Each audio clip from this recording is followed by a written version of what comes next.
Hello, जय हिंद दोस्तों। और आप लोग कैसे हैं? मैं उम्मीद करता हूं कि आप लोग ठीक होंगे। 39 गोरखा ट्रेनिंग वाराणसी सेंटर की जो वैकेंसी है ये ऑफलाइन वैकेंसी है और ये परमानेंट वैकेंसी है। इसके बारे में हम लोग कंप्लीट डिस्कस करेंगे कि इसका फॉर्म कैसे भरा जाएगा, क्या प्रोसेस होगा, किस किस पोस्ट के लिए वैकेंसी है और ऑफलाइन फॉर्म किस तरीके से फिल किया जाएगा। हर एक चीज को स्टेप वाइज स्टेप डिस्कस करेंगे। जैसा कि मैंने आपको बताया कि 39 गोरखा ट्रेनिंग सेंटर वाराणसी भर्ती 2023 की वैकेंसी है, यानी कि अभी की वैकेंसी है। इसका लास्ट डेट जो है, देखिए लास्ट डेट जो इसका फॉर्म का अप्लाई करने का जो लास्ट डेट है, ऑफलाइन फॉर्म अप्लाई होगा। कैसे फॉर्म को अप्लाई करेंगे मैं आगे आपको एकदम पीडीएफ के माध्यम से स्टेप बाय स्टेप हर एक चीज को समझाऊंगा। तो इसमें क्या है, ये 26 अक्टूबर तक आपको लास्ट डेट है, बट आपको 26 तक नहीं, अगर आप इस फॉर्म को इंटरेस्टेड हैं तो आप कोशिश यही करिए कि 20 तक इसको आप लोग स्पीड पोस्ट कर दीजिए। किस किस तरीके से आप लोग भर सकते हैं, पहले आप तो स्पीड पोस्ट कर सकते हैं, फिर रजिस्ट्री कर सकते हैं। ऑर्डिनरी पोस्ट ना करिए क्योंकि इसमें काफी स्लो हो जाता है। आपके पास दो ऑप्शन है, या तो आप स्पीड पोस्ट करिए या तो आप रजिस्टर्ड पोस्ट करिए। इससे क्या होता है कि फास्ट जाता है। तो अगर आप इस फॉर्म के लिए इंटरेस्टेड होंगे, हर एक चीज को मैं आपको बता दूंगा कैसे कंप्लीट करना है, क्या क्या डॉक्यूमेंट लगेगा, हर एक चीज को स्टेप बाय स्टेप डिस्कस किया जाएगा। देखिए हम लोग पोस्ट के बारे में एज देख लीजिए। एज जो आपका है 18 से 25 साल तक आपका एज है। मिनिमम एज आपका 18 साल है, मैक्सिमम एज 25 साल है, ठीक है। अगर आप ओबीसी एससी से बिलोंग करते हैं, ओबीसी वाले को 3 साल के लिए छूट मिला है, एससी एसटी वाले को 5 साल के लिए छूट मिला है। इसमें क्या हम लोग पोस्ट के बारे में डिस्कस करते हैं, किस पोस्ट में कौन सा पोस्ट इसमें है, एलिजिबिलिटी क्या है, सैलरी क्या है। देखिए कुक का पोस्ट है, क्वालिफिकेशन आपका 10th है। सफाई वाले का पोस्ट जो है आपका 10th है, क्वालिफिकेशन 10th है। और ड्राफ्टरी का क्या है, 10th है। और आपके पास मैसेंजर का क्या है, 10th है। यानी कि आपको ये पोस्ट जो दिख रहा है ना, इसमें आपके ये ट्रेडमैन का पोस्ट है, इसमें आपका क्या है, इसमें किसी प्रकार का कोई एक्सपीरियंस आपको नहीं चाहिए। बट जो कुक के पोस्ट में आप अप्लाई करेंगे तो इसमें आपको एक्सपीरियंस, 1 साल का एक्सपीरियंस आपके पास होना चाहिए। यानी कुक का पोस्ट अगर आप अप्लाई करते हैं तो आपके पास 1 साल का मिनिमम एक्सपीरियंस होना चाहिए। और बाकी ये जो सफाई वाला, ड्राफ्टमैन और मैसेंजर जो है, इसमें किसी प्रकार का कोई एक्सपीरियंस नहीं होता है। क्वालिफिकेशन क्या है, इसका क्वालिफिकेशन 10th है। जो सैलरी होती है 18,000 से स्टार्ट होती है, 56,900 तक आपकी सैलरी रहती है मैक्सिमम तक। एलडीसी लोअर डिवीजन कलर की, जो लोअर डिवीजन कलर का पोस्ट है, इसमें मिनिमम क्वालिफिकेशन क्या है, मिनिमम क्वालिफिकेशन आपका 12th है। अगर आप 12th पास है तो आप इस फॉर्म को अप्लाई कर सकते हैं। इसमें क्या होता है, टाइपिंग होती है। इंग्लिश टाइपिंग 35 वर्ड पर मिनट होता है, Hindi typing English typing 30 word पर मिनट होता है और हिंदी टाइपिंग 35 मिनट पर वर्ड होता है, ठीक है। ये आपका एलडीसी का होता है, ठीक है। एलडीसी में आपकी टाइपिंग होगी। और स्टेनो ग्रेड सेकंड की भी मिनिमम क्वालिफिकेशन कितना है, 12th है। यानी स्टेनो ग्रेड सेकंड का मिनिमम क्वालिफिकेशन आपका 12th है। और इसमें जो मैंने सैलरी बताया है, इसकी सैलरी लेवल 4 की है। ये लेवल 1, लेवल 2, लेवल 4, यानी कि 25,500 से 81,100 तक है। और जो एलडीसी का है 19,900 से स्टार्टिंग है, 63,200 तक आपकी मैक्सिमम सैलरी है। तो ये आपका कंप्लीट प्रोसेस हो गया, पोस्ट वाइज वैकेंसी हो गई। जैसा कि हमने बता दिया है कि एलडीसी स्टेनोग्राफर का 12th क्वालिफिकेशन चाहिए, बाकी ट्रेडमैन का आपका 10th क्वालिफिकेशन चाहिए, ठीक है। अब हम लोग सिलेक्शन प्रोसेस को देखते हैं। सिलेक्शन प्रोसेस कैसे आपका होगा। सिलेक्शन प्रोसेस पहले आपका रिटन टेस्ट होगा। रिटन टेस्ट देखिए, इस सबसे बड़ा इस जो ऑफलाइन वैकेंसी होती है ना, इसमें क्या होता है कि मैक्सिमम अगर 100 लोग ये फॉर्म अप्लाई करते हैं ना, तो 100 लोग में क्या होता है कि 20 से 30 लोग का एडमिट कार्ड आता है। जिसका एडमिट कार्ड आ जाता है उसका समझ लीजिए सिलेक्शन बहुत कंफर्म होता है। इसमें क्या होता है कि लोग सही तरीके से फॉर्म को अप्लाई नहीं करते हैं, जिसके वजह से क्या है कि फॉर्म सही समय पे वहां पहुंच नहीं पाता। लेट पहुंचने के बाद से उस फॉर्म को रिजेक्ट कर दिया जाता है। तो जैसे कि मैंने आपको बताया है, मैं आगे आपको बताऊंगा किस तरीके से फॉर्म को फिल करना है, आपको फॉर्म कैसे डाउनलोड करना है, कहाँ मिलेगा, हर एक चीज मैं आपको स्टेप बाय स्टेप बताऊंगा। तो ये आपका सिलेक्शन प्रोसेस हो गया कि पहले रिटन टेस्ट होगा, फिर उसके बाद से प्रैक्टिकल टेस्ट होगा, फिर उसके बाद से फिजिकल होगा, स्किल टेस्ट होगा। प्रैक्टिकल टेस्ट मतलब कि जो कुक का एक्सपीरियंस मांगा तो कुक वाले का ट्रेड टेस्ट होता है, तो भी आपका होगा। तो ये आपका कंप्लीट हो गया। उसके सिलेबस को देख लेते हैं। सिलेबस ये जैसे जो नोटिफिकेशन आया है उसमें ये मेंशन नहीं किया गया है कि रीजनिंग से कितना क्वेश्चन रहेगा, जनरल अवेयरनेस से कितना क्वेश्चन रहेगा, इंग्लिश से कितना क्वेश्चन रहेगा, मैथ से कितना क्वेश्चन रहेगा। तो ये चीज नहीं, लेकिन हाँ आपका सिलेबस यही रहेगा, रीजनिंग, जनरल अवेयरनेस, इंग्लिश और मैथ रहेगा। अब एलडीसी स्टेनो के लिए क्या है, एलडीसी स्टेनो के लिए क्वालिफिकेशन 12th लेवल का है और अदर के लिए 10th लेवल का है। ये चीज हमने बता दिया है। और जो स्टेनो ग्रेड सेकंड का पोस्ट है उसमें मैथ नहीं है। स्टेनो ग्रेड सेकंड में जो आपका मैथ वाला ये वाला टॉपिक नहीं है, तो उसके सिलेबस में स्टेनो ग्रेड सेकंड, यानी कि इस वाले पोस्ट पे आपका मैथ नहीं है, बाकी सब रहेगा, ठीक है। अब क्या क्या डॉक्यूमेंट करना है वो हम बता दें आपको। देखिए रिसेंट कलर, 4 आपके पास कलर फोटो होना चाहिए। कहाँ कहाँ लगाना है ये मैं आपको आगे बताऊंगा। आपके पास 10th-12th के डॉक्यूमेंट होना चाहिए और कास्ट सर्टिफिकेट होना चाहिए, निवास प्रमाण पत्र होना चाहिए और Aadhaar card, PAN card, voter card में से कोई आपके पास एक भी हो तो एक लगा सकते हैं। एक मेडिकल जैसे गवर्नमेंट हॉस्पिटल से आप फिटनेस सर्टिफिकेट बनवा लीजिए और उसके बाद से एक 25 रुपए का डाक टिकट लगा के उसको आपको स्पीड पोस्ट या रजिस्टर्ड पोस्ट करना है। अब इस फॉर्म को किस तरीके से फिल करना है ये हम आपको एक पीडीएफ के माध्यम से समझाएंगे। आप लोग उसको स्टेप बाय स्टेप समझ लीजिए, फिर आगे हम बताते हैं कैसे इसको आगे फॉरवर्ड करना है। अप्लाई करते समय दोस्तों आपको जो काम आएगा ना, ये देखो, ये एड्रेस, इस एड्रेस पर आपको भेजना है। ये जो एड्रेस है ना डार्क ब्लैक में, ये दोस्तों आपका एड्रेस है, ये आपको लिख लेना। हम हालांकि आपको आगे दिखाएंगे भी। और दोस्तों इसके अलावा दोस्तों आपको जो काम आएगा ना, ये रेफरेंस न्यूज़पेपर है ना अमर उजाला, ये भी काम आएगा। और ये विज्ञापन संख्या लिख लेना है दोस्तों 1083/MISC/A4, ठीक है। और साथ में यहाँ पर जो डेट मेंशन किया गया है ना, मैं आपको वो भी दिखा देता हूँ। देखो ये जो डेट है ना 29 सितंबर 2023, इसका भी काम आएगा, ठीक है। ये सारा फॉर्म भरते समय आगे आपको ये सब फिलअप करना होगा। अब देखो आवेदन करते समय देखो जो एलडीसी पोस्ट है, सफाई वाला है, दफ्तरी है, पदों के लिए जनरल, ओबीसी दोस्तों, ठीक है, अप्लाई कर सकते हैं। स्टेनो, कुक, जनरल तथा दोस्तों मैसेंजर पद के लिए ओबीसी वर्ग के ही आवेदन करें।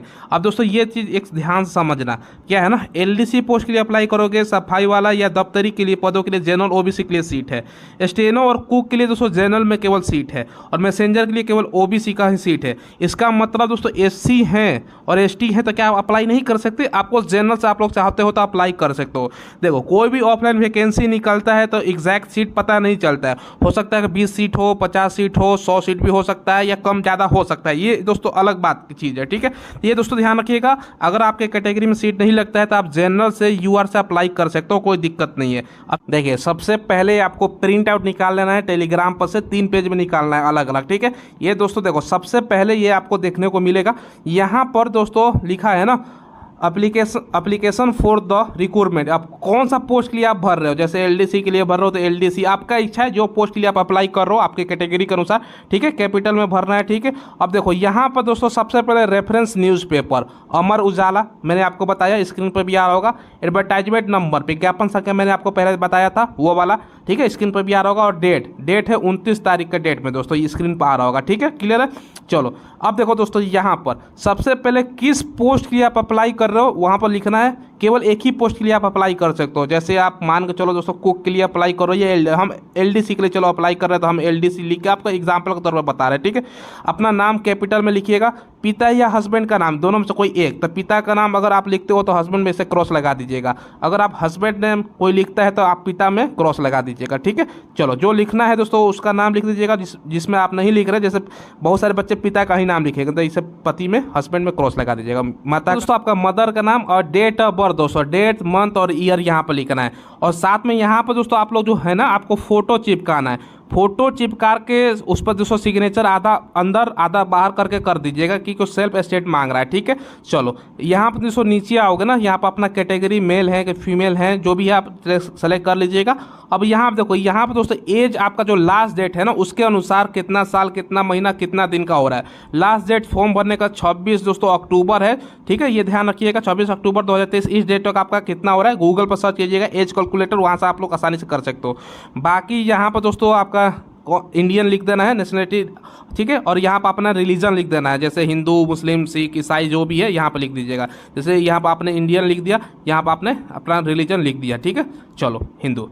चलो यहाँ पर दोस्तों सबसे पहले आपका कोरस्पेंडेंट एड्रेस लिखना है, यानी प्रेजेंट एड्रेस लिखना है। हाउस नंबर है तो लिखिए, नहीं तो विलेज लिखिए, पोस्ट लीजिए, तहसील है तो लिखिए, डिस्ट्रिक्ट, स्टेट और पिन कोड, ठीक है। चलो परमानेंट एड्रेस दोस्तों लिखना है आपका, सेम हाउस नंबर है तो लिखिए, विलेज या स्टेट कहाँ के हैं, पोस्ट ऑफिस, तहसील, स्टेट, डिस्ट्रिक्ट, ये सब आसानी से भर लोगे, मोबाइल नंबर और ईमेल आईडी, ठीक है, कोई दिक्कत नहीं होगा आपको भरने में। क्वालिफिकेशन में सबसे पहले 10th, यहाँ पर दोस्तों क्वालिफिकेशन में 10th आपको करना है ना, 10th लिख दीजिएगा। यहाँ पर दोस्तों 12th लिख रहा है तो 12th लिख दीजिएगा, ठीक है। कॉलेज आपका नाम या स्कूल का नाम, यहाँ पर भी नाम, यूनिवर्सिटी या बोर्ड का नाम लिखना है, कितना आपका मार्क्स था, ठीक है। जैसे दोस्तों आपका मार्क्स समझ लीजिए, आपका कोई भी मार्क्स है, देखो 60% किसी का है तो 0.00, पॉइंट के बाद 2 ही अंक तक लिखिएगा, देखो यहाँ पर के तौर पे यहाँ पर बताया गया है, ठीक है। चलो इसके अलावा यहाँ पर 12th का डिवीज़न कौन सा है, अपना डिवीजन लिख दीजिएगा, ठीक है। नीचे आओगे, यहाँ पर दोस्तों सबका सेल्फ एटेस्टेड फोटो कॉपी सबका जीरोक्स करके आपको भेजना है, और जीरोक्स सारा जो डॉक्यूमेंट्स है ना उस पर नीचे सिग्नेचर करके जिस दिन छोड़ रहे हैं ना पोस्ट ऑफिस उस दिन का डेट लिख दीजिएगा और सेल्फ एटेस्टेड लिख दीजिएगा, ठीक है। यहाँ पर कैटेगरी जैसे कोई भी है तो यहाँ पर सेलेक्ट कर लीजिएगा, यहाँ पर टिक मार दीजिएगा, ठीक है। अब देखो ये जो है ना दोस्तों, ये एक सर्विसमैन के लिए, ये आपको नहीं भरना है, नॉर्मल कैंडिडेट को नहीं भरना है, ठीक है। देखिए दोस्तों नीचे आना है। 15 नंबर पॉइंट है कि क्या आप कभी दोस्तों एम्प्लॉयमेंट एक्सचेंज में नाम आपने रजिस्टर किया है, तो ये किया है तो यहाँ पर रजिस्ट्रेशन नंबर डालना पड़ेगा आपको। तो बहुत सारे क्या मतलब 100 में 99.9% बच्चे ये नहीं करते, तो यहाँ पर आपको नो लिखना है, ठीक है। बाकी ये गवर्नमेंट एम्प्लॉय है कि नहीं है तो आप यहाँ पर नो लिख देना, बाकी यहाँ पर नहीं है तो कुछ आपको भरने की जरूरत नहीं है। नीचे आ जाना है दोस्तों। सबसे पहले यहाँ पर देखो डेट डालना है जिस दिन आप फॉर्म छोड़ो, जगह, थंबनेल लगाना है। अब यहाँ पर दोस्तों थंबनेल ध्यान से समझिएगा, जो थंबनेल है ना, थंबनेल से दोस्तों अगर आप यहाँ पर मेल कैंडिडेट हैं तो आपको यहाँ पर ध्यान रखिए लेफ्ट थंब लगाना है, बाएं हाथ का थंब दोस्तों, ठीक है, अंगूठा मेल। और अगर फीमेल हैं तो यहाँ पर दोस्तों देखो राइट थंब लगाना है। यहाँ पर पढ़ भी सकते हो, पढ़ कर सुना देता हूँ। Left thumb impression in the case of male candidate and right thumb impression in the case of female candidate, ठीक है। तो आप पुरुष हैं तो आपका लेफ्ट हैंड और महिला है तो दहिना, ठीक है। सिग्नेचर यहाँ पर कर देने हैं आपको, ठीक है। अब देखो ये दोस्तों आपका फॉर ऑफिस रिकॉर्ड ओनली, ये आपको नहीं भरना है, ये ऑफिस रिकॉर्ड के लिए है। अब देखो जहाँ से आपका एडमिट कार्ड आएगा ना, ये वाला है दोस्तों एडमिट कार्ड, इस पर आपका नाम, डेट ऑफ बर्थ, पिता का नाम, किस पोस्ट के लिए अप्लाई कर रहे हो, यहाँ पर अपना पूरा एड्रेस लिखना है, ठीक है। Date on reporting for test, ये उधर से दोस्तों आपको मिलेगा, ये वेन्यू कौन सा जगह पे है, यहाँ पर फोटो चिपका देना, ठीक है। तो ये दोस्तों आपको 5 तक ही भरना है, क्लियर है। ये 6 या 7 वहाँ से मिलेगा आपको कि भैया वहाँ से इस एड्रेस पर पहुँचिए और इस टाइम को पहुँचिए, यहाँ पर फोटो चिपका कर साइन कर दीजिएगा, ठीक है। बस इतना ही आपको भरना है, नीचे आपको कोई भरना नहीं है। तो आपको दोस्तों रिसीविंग सबसे पहले ये वाला जो आप देख रहे हो ना, तो आपको एक पेज में ये हो गया, देखो यहाँ से लेके 14 तक दोस्तों एक पेज में आपको ये निकाल लेना है। उसके बाद दोस्तों आपको देखो यहाँ से 15 से लेके दोस्तों यहाँ तक आपका 15 से लेके यहाँ तक देख रहे हो ना, यहाँ फॉर ऑफिस रिकॉर्ड ओनली, यहाँ तक आपको 2 पेज हो गया। बाकी एक पेज में ये निकाल लीजिएगा, ये एडमिट कार्ड वाला 3 पेज में निकाल लीजिएगा अलग अलग। समझ गए इस बात को, टेलीग्राम पे आपको मिल जाएगा। अब लिफाफा, अब कितना रुपये का स्टाम्प टिकट लगा रहे हैं वो कैसे भरना देख लीजिए।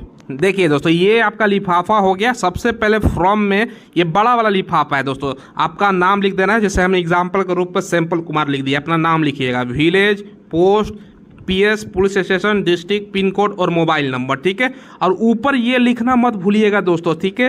Application for the post of, जैसे एलडीसी आप कुक के लिए भर रहे हैं तो कुक भरना, और यहाँ पर अपना कैटेगरी लिख के जो भी आपका कैटेगरी है वो लिखना मत भूलिएगा, नहीं तो फॉर्म रिजेक्ट हो जाएगा, ठीक है। और जहाँ पर आपको भेजना है टू करके ये पूरा एड्रेस है, देख लो यहाँ पर आपको इस एड्रेस पर आपको फॉर्म भेजना है, ठीक है। ये हो गया दोस्तों, ठीक है। ये बड़ा वाला लिफाफा, ठीक है, सबसे ऊपर रहेगा। इसके बाद दोस्तों आपको जो रहेगा ना वो भी आपको मैं दिखा देता हूँ। देखो ये छोटा वाला लिफाफा जो अंदर रहेगा, इस पर टू लिख के अपना नाम, पिता का नाम, son of, village, post, PS, district, pin code और मोबाइल नंबर। और यहाँ पर दोस्तों जो आप देख रहे हो ना 25 रुपये का डाक टिकट आपको चिपकाना है, ठीक है। ये समझ गए। और आपका ये दोस्तों सबसे इंपॉर्टेंट चीज़ है, नहीं तो आप अच्छे से नहीं भरोगे तो डॉक्यूमेंट्स जो नहीं दोगे तो भैया आपका एडमिट कार्ड नहीं आने वाला। और सारा जो डॉक्यूमेंट्स मैंने बताया है, ठीक है, और 2 फोटो एक्स्ट्रा में दोस्तों ये और ये भी वाला जो है ना, इसको दोस्तों इस बड़े वाले में डाल के आपको भेज देना है, ठीक है। स्पीड पोस्ट जाइएगा, पोस्ट ऑफिस में बोलिएगा स्पीड पोस्ट हमें करना है, कोई दिक्कत नहीं, वहाँ से आसानी से हो जाता है। तो सारा प्रोसेस हम तो जैसा कि आप लोग पीडीएफ के माध्यम से हर एक चीज को स्टेप बाय स्टेप समझे हैं, और किसी को किसी प्रकार की कोई इशू होगा तो आप लोग कमेंट करके पूछ लीजिएगा। अब हम आपको बताते हैं, जो आप ये डॉक्यूमेंट लगाएंगे ना, 10th 12th कास्ट, निवास और आधार कार्ड जो लगाएंगे, आप फोटोकॉपी लगाएंगे, जो कि फिटनेस सर्टिफिकेट रहेगा, फिटनेस सर्टिफिकेट का भी फोटोकॉपी लगाएंगे। ऐसा नहीं कि ओरिजिनल आपको नहीं लगाना, ओरिजिनल डॉक्यूमेंट आपके पास रहेगा। जब आपका डॉक्यूमेंट वेरिफिकेशन होगा उस समय फिटनेस सर्टिफिकेट चेक किया जाएगा। ओरिजिनल जो अभी फोटोकॉपी डॉक्यूमेंट लगाएंगे उसमें क्या करेंगे, आप सेल्फ साइन करेंगे, सब हर एक डॉक्यूमेंट पे आप खुद सेल्फ साइन करेंगे। साइन करने के बाद से जैसे मैंने आपको बताया, जिस तरीके से मैं आपको प्रोसेस बताया उस तरीके से आपको करना है, और जिस एड्रेस मैंने आपको हर एक चीज स्टेप बाय स्टेप बता दिया है। अगर इसके बाद भी किसी को किसी प्रकार की कोई इशू होती है, कोई डाउट होता है, तो मेरे यूट्यूब के डिस्क्रिप्शन में टेलीग्राम चैनल है, व्हाट्सएप नंबर है, आप वहां से हमसे पूछ सकते हैं, आपको सोल्यूशन जरूर मिलेगा, ठीक है। अगर किसी को किसी प्रकार कोई इशू होगा तो कमेंट के माध्यम से पूछ सकते हैं, उसको सोल्यूशन जरूर मिलेगा, ठीक है। तो मिलते हैं किसी नेक्स्ट अपडेट में। धन्यवाद, जय हिंद।